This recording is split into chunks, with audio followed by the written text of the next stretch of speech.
Les amis, bienvenue, j'espère que vous allez bien, j'espère que vous êtes en forme. Aujourd'hui, nouvelle vidéo news. Je sais, j'en ai déjà sorti une cette semaine, mais je vous avais prévenu que si je pouvais voir ou constater d'autres news intéressantes, des news assez croustillantes, eh bien je n'allais sûrement pas me priver de vous en parler. Et j'imagine que également ça vous fait extrêmement plaisir, puisqu'aujourd'hui on a des news qui sont extrêmement intéressantes. On va revenir sur l'affaire d'Abu Dhabi, nous allons revenir également sur certaines écuries telles que Aston Martin, telles que Alfa Romeo, ou même Ferrari, puisque nous avons d'énormes pistes sur le développement de la Ferrari de 2024. Sur ce, les amis, installez-vous confortablement, mais juste avant qu'on rentre dans les détails de cette vidéo, laissez-moi vous parler du sponsor du jour. Je parle bien sûr de Domino Dreams. Alors, Domino Dreams, qu'est-ce que c'est? C'est un jeu de réflexion. C'est un jeu mobile totalement gratuit que vous pourrez retrouver sur l'App Store, sur le Play Store. Dans ce jeu, vous vous lancez dans un voyage super animé où vous devez, à travers les niveaux, construire et surtout décorer les différents lieux que propose le jeu. Le jeu est super addictif. Dès que vous passez un niveau, vous avez tout de suite envie d'en passer un autre. Et je vous jure, les amis, on peut même y jouer pendant un Grand Prix. Bah oui, s'il y a un drapeau rouge, ou même lors de la journée du samedi, lors des qualifications, entre les 3 séances de qualif, ou même en attendant le Grand Prix le dimanche. Il y a toujours un petit moment où vous pourrez y jouer et croyez-moi, vous n'allez pas être déçus. Moi, pour le coup, je suis déjà niveau 25. Rien que pour arriver au niveau 40, c'est extrêmement rapide. Le jeu est d'ailleurs super bien noté, que ce soit sur l'App Store ou sur le Play Store, une note de 4,8 sur 5 sur l'App Store notamment. Et en plus, pour être totalement transparent avec vous les amis, sachez que si vous vous lancez dans l'aventure, eh bien, ça aide la chaîne en même temps, puisque je toucherai une petite commission pour chaque personne qui se lanceront dans l'aventure Domino Dreams. Donc, si vous voulez télécharger un bon jeu mobile, eh bien, je vous invite à passer par mon lien en description ou par le code QR qui s'affiche tout de suite à l'écran. Sur ce, je vous souhaite une très très bonne aventure sur ce jeu et on est parti les amis pour la vidéo.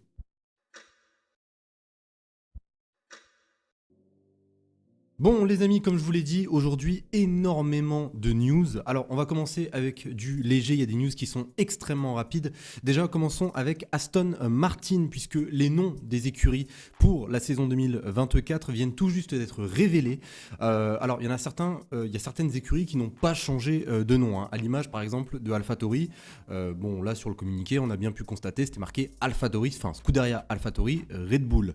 Ça n'a pas changé, c'est toujours en cours, mais nous avons déjà le nom de 2 autres écuries qui ont pu changer. Déjà la première c'est Aston Martin qui a renouvelé leur partenariat avec l'entreprise Aramco, un partenariat maintenant qui les emmène jusqu'en 2028. Et ce n'est pas la seule écurie à avoir changé de nom, puisqu'elle a été suivie bien sûr par Sauber, oui, puisque Alfa Romeo quitte désormais la Formule 1, je ne cesse de vous en parler depuis la semaine dernière, mais le nouveau nom de l'équipe Sauber sera du coup Stake F1 Team Kick Sauber. Oui, je ne rigole pas, c'est vraiment le nom de l'écurie. Je crois qu'on peut pas faire plus long en fait. Stake en référence au sponsor de Casino et Kick bien sûr en référence à la plateforme de streaming. Maintenant vous allez me dire, bon quand même c'est assez bizarre, le nom de l'écurie il est assez long. Pourquoi est-ce que Sauber ont opté pour 2 sponsors titres? Eh bien c'est extrêmement simple, puisque Stake est interdit en fait dans certains pays. Voilà, les plateformes de jeux d'argent, de casino, tout ça, sont par moments interdits dans certains pays où peut se rendre la Formule 1. Sur ce, vous me dites bien sûr ce que vous en pensez. Il nous manque juste le nom de la future AlphaTauri et on sera bon, je pense, pour la saison 2024. On continue avec la prochaine news. Alors dans cette vidéo news, je vais énormément vous parler également des futurs documentaires, des futures séries en rapport bien sûr avec la Formule 1. Déjà, le premier documentaire, il concerne Ferrari, un documentaire qui sera proposé par la plateforme Amazon Prime, voilà, qu'on pourra retrouver en début 2024. Aucune date n'est encore annoncée, mais ce documentaire devrait revenir sur l'histoire de Enzo Ferrari, un film réalisé d'ailleurs par Michael Mann. D'après les critiques des personnes qui ont déjà visionné le film, ça serait un véritable voyage dans l'histoire, dans le passé d'Enzo Ferrari et surtout de la création de cette fameuse écurie, la Scuderia Ferrari. Donc voilà pour ce documentaire, normalement il devrait arriver en début 2024. Aucune date n'est encore annoncée.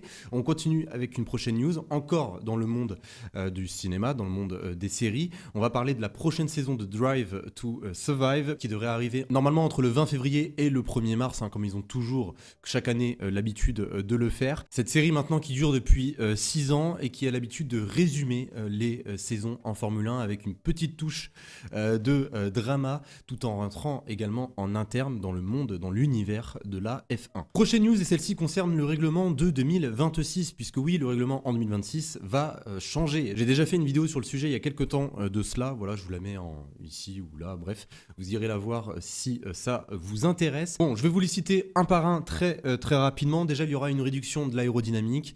Pour ceux qui ont vu ma vidéo sur le règlement 2026, je le rappelle encore une fois, normalement tout ce que je vais vous dire là, je vous l'ai déjà dit. Voilà, donc c'est pour ça que là je le dis très rapidement. Je vous invite à aller voir la vidéo si le sujet vous intéresse un petit peu plus. Je vous ai cité en fait dans la vidéo tout ce qu'on sait sur ce règlement jusqu'à présent. Après, bien sûr, les règles ont tendance à évoluer et même les choix également. Ça se trouve là, ce que je vais vous dire maintenant, en 2024 ou en 2025, cela risque de peut-être changer. Donc rien n'est confirmé à l'avance. Alors déjà, nous aurons une réduction de l'aérodynamique, voilà, comme je viens de vous le dire. Un passage également aux pneus 16 pouces. Une correction des failles du règlement pour permettre aux voitures de se suivre de plus près, pour qu'il y ait plus de batailles en piste. Un ajout d'un système aérodynamique mobile pour réduire la traînée en ligne droite, ça c'est super important et ça risque d'aider énormément d'écuries telles que par exemple Aston Martin qui en souffre énormément. Il y aura également une réflexion autour du DRS pour permettre aux voitures de mieux dépasser certes, mais pour autant qu'il n'y ait pas énormément de facilité à le faire. Et il y aura une réduction des dimensions de la monoplace et même une réduction du poids global de la monoplace. Donc voici toutes les informations concernant le règlement 2026. Je vous invite encore une fois à aller voir ma vidéo sur le sujet. Je pense qu'elle devrait vous plaire. J'aborde beaucoup plus le sujet en détail. On continue avec une prochaine news qui devrait, je pense, intéresser les fans de longue date de la Scuderia Ferrari, puisque nous allons parler de Jean Todt, l'ancien président de la FIA. Alors Jean Todt en fait a accordé une interview au journal L'Équipe, une très longue interview. Il est revenu sur plusieurs sujets, notamment les attaques qui avaient été faites à son encontre par le nouveau président de la FIA, enfin du moins le président actuel Mohamed Ben Sulayem. Et il a également donné son avis sur Michael Masi, qui je le rappelle est l'ancien directeur de course qui est littéralement dans une controverse depuis 2021 pour le Grand Prix d'Abu Dhabi. Et je le rappelle, le Grand Prix d'Abu Dhabi, c'était le dernier Grand Prix du mandat de Jean Todt. Donc on n'avait pas encore eu son avis concernant Michael Masi. Là, maintenant, c'est chose faite. Alors déjà, commençons par les attaques de Mohamed Ben Sulayem concernant Jean Todt. Alors en fait, le nouveau président de la FIA avait reproché à Jean Todt d'avoir quitté ses fonctions en laissant la FIA avec un déficit historique en termes de revenus dans les comptes de la fédération internationale. Jean Todt a donc répondu, enfin, puisque ces critiques datent de quelques mois déjà. Je vais être clair, chaque année, les comptes ont été largement bénéficiaires, sauf les 2 dernières années marquées par la crise du Covid, qui aurait pu emporter la fédération. Il est vrai que nous avons laissé un contentieux pas encore fini à mon départ, comme le procès du Halo, par exemple, qui s'est tenu aux États-Unis. Lorsque je suis parti, il n'y avait rien de secret et une seule affaire en cours, celle-là, mais je n'ai pas été surpris, je savais qui était mon successeur, je connais le personnage. Cela ne sert à rien de se lancer dans des allégations, surtout lorsqu'elles sont fausses. Tout ce qui a été mis en place durant mon mandat a été chamboulé. Moi déjà, j'étais un président opérationnel, c'est-à-dire que je passais 350 jours de mon temps entre le bureau à Genève, le bureau à Paris et les déplacements. J'allais sur quelques grands prix, mais je voyageais dans le monde. Donc voici les amis, les propos de Jean Todt concernant l'ancien président de la FIA et surtout la réponse à ces critiques. Maintenant, parlons de Michael Masi, puisque oui, Jean Todt est également revenu sur l'épisode de Michael Masi et Jean Todt a voulu déclarer son soutien à l'ancien directeur de course. Déjà, avant toute chose, concernant cette affaire, il a voulu nous dire qu'il n'est en rien dans le choix de Michael Masi de quitter le monde de la Formule 1. Ça veut dire qu'il ne l'a pas licencié. Il a lui-même cité « Remettons les choses au clair. Déjà, pendant toute la durée de mon mandat, je ne suis jamais intervenu sur une décision prise par les commissaires sportifs. Michael Masi a produit durant ces années un travail impeccable. Il y a eu ce Grand Prix à la dernière course où il a pris des décisions avec ses équipes que je ne pouvais que respecter. Vous ne pouvez pas en douter car ce jour-là, il se trouve que j'étais filmé par Canal+ en train de regarder la course. On me voit y répondre aux appels de Toto Wolff et de Christian Horner pour leur dire dire que seuls les commissaires sont décisionnaires. Cette décision de Michael Masi a conduit à son renvoi. Dans un premier temps, Mercedes voulait faire appel de cette décision et puis au fil des quelques jours qui restaient avant mon départ, je me suis assuré qu'il y ait une analyse détaillée de tout ce qui s'était passé et que ça soit consigné dans un rapport. Voilà ce que j'ai légué à mon successeur. Et en maintenant Michael à son poste et en lui laissant la chance de se défendre et d'expliquer ce qu'il a fait, je ne l'ai pas viré et je n'ai pas été informé ensuite des décisions prises par mon successeur. Et pour terminer, Jean Todt a voulu soutenir Michael Masi. Je remarque juste que depuis le départ de Michael Masi, toute l'organisation a été bouleversée. C'est un très très bon professionnel. Un championnat, cela peut se perdre à la dernière course. Donc voici l'entretien de Jean Todt au journal L'Équipe. Vous me dites bien sûr ce que vous en pensez. Est-ce que vous êtes du même avis que Jean Todt concernant l'ancien directeur de course? Est-ce qu'il faut le soutenir? Est-ce qu'il ne faut plus jamais le revoir sur un tracé de Formule 1? Dites-moi tout dans les commentaires. Et on termine avec une news concernant Ferrari, puisque les premières pistes de développement de la SF24, je ne sais pas si elle va s'appeler comme ça, mais bon, ça suit la logique de la SF23. Alors les premières pistes nous ont été dévoilées par le Corriere. Alors, moi je vous en parle les amis, parce que le Corriere est un journal très très connu, un journal assez crédible en Italie. Je vous en parle, bien sûr, rien n'est encore confirmé, je le rappelle encore une fois parce que j'ai pas envie de voir des personnes me dire dans les commentaires oui c'est ça, oui c'est pas ça. Écoutez les amis, on est encore qu'en décembre 2023, la saison 2024 commence dans à peu près 80 jours si ce n'est plus. Donc voilà, d'autres informations arriveront, bien sûr, ne vous inquiétez pas. Déjà, les premières pistes qui ont été dévoilées par le Corriere sont une boîte de vitesse plus fine sur les côtés de la future voiture, un diffuseur plus important et qui va favoriser l'essieu arrière, des pontons qui vont être plus inclinés, une refonte totale des suspensions avec un tout nouveau design et un châssis complètement nouveau et surtout plus léger. Alors attention, et toujours d'après le Corriere, en rien ils veulent partir sur le système de Red Bull. Ça veut dire qu'ils ne veulent pas copier la RB19 ou la future RB20. Bon, de toute façon, c'est un peu compliqué de copier la future RB20 vu qu'on ne l'a pas encore vue. Mais là, par contre, où ils partent dans la même optique que Red Bull, c'est qu'ils veulent vraiment une voiture plus légère.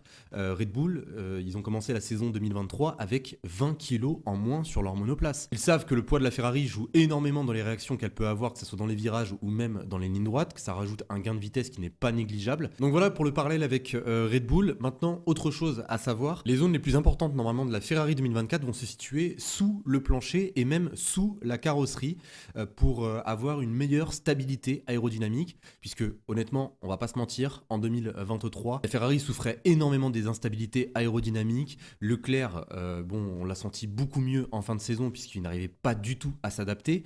Donc là, les ingénieurs sont vraiment partis dans un cas de figure où il faut absolument redonner de la confiance, que ce soit à Charles Leclerc ou même à Carlos Sainz. Bon, en gros, pour résumer, si je résume, on va dire le plus gros changement, ça sera surtout au niveau du châssis. Un châssis plus léger, totalement revisité, qui donnera normalement plus de confiance à Charles Leclerc et à Carlos Sainz. Il y aura même des changements au niveau du train arrière pour que le train arrière puisse mieux relier les différents flux d'air qui sortiront en fait du diffuseur, et également des changements aérodynamiques notables, notamment sur les pontons, notamment sur le fond plat, pour essayer de donner le plus de stabilité possible aux pilotes. Donc voici les premières informations de développement de du futur modèle 2024 de la Scuderia Ferrari. Vous me dites bien sûr ce que vous en pensez. Est-ce que vous pensez que Ferrari vont réussir à trouver le bon concept pour 2024? Dites-moi tout dans les commentaires. J'espère véritablement que cette vidéo news vous aura plu. N'oubliez pas les amis, le jeu Domino Dreams dans la description. Je vous invite fortement à aller l'essayer et bien sûr je les remercie pour avoir sponsorisé cette vidéo. Et sur ce les amis, je vous souhaite une excellente journée, une excellente soirée. Prenez soin de vous, passez un très très bon week-end et je vous dis à la prochaine. Salut tout le monde.